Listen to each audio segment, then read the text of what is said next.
Vətəndaşa həbsdən buraxdıracağı adı ilə yalan vəd verərək onun 50 mindən artıq pulunu alan Coşqun Fazilinin cinayət üzrə məhkəmə prosesi başlayıb.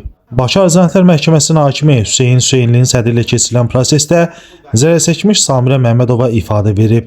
Oğlumun Lənkəran Ağır Cinayətlər Məhkəməsində məhkəməsi gedirdi.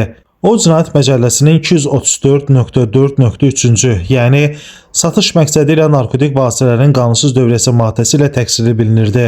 Coşquna ümumilikdə 50.500 manat pul verdim. Mənə söz verdi ki, oğlunu bəraət aldırıb həbsdən azad etdirəcəm. Bizi təqsirləndirilən şəxsin qonşusu Talih adlı şəxs tanış edib. Talihə bildirmişdim ki, bizim uşaq günahsız yerdə içəridə yatır.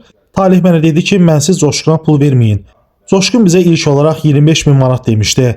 Sonra dedi ki, siz yuxarılara şikayət etdiyiniz üçün 10.000 manat verin. Təqsirləndirilən şəxsin bir dəfə də məhkum olmasından xəbərim olmayıb. Verdiyim pulların hamısını qeyd etmişəm. Şikayətçiyəm və mənə dəymiş maddi ziyanı tələb edirəm. Daha sonra zərərçəkmiş şəxsin anası Şəfiqə Məmmədova şahid qismində dindirilib. Onun sözlərinə görə təqsirləndirilən şəxsi əvvəllər tanımayıb. Mənim nəvəm Orxan Seyidovun məhkəməsi gedirdi. Bu adam bizə dedi ki, 10.000 manat verin, Lənkəran Ağır Cinayətlər Məhkəməsinə danışıqlara gedirəm ki, uşağınızı çıxarım. Biz də nağd olaraq verdik. Daha sonra bizdən daha 3.000, 4.000 və 8.000 manat da istədi. Hissə isə olmaqla ümumilikdə 50.500 manat pul aldı. Mən dedim ki, nə qədər pul istəyirsən? Söylədi ki, iş ağırdır deyə vəziyyət bunu tələb edir. Bizi 3-4 ay uzatdı və şikayət etməkdən başqa əlacımız qalmadı. Məhkəmənin növbəti icrası mayın 22-sinə təyin edilib.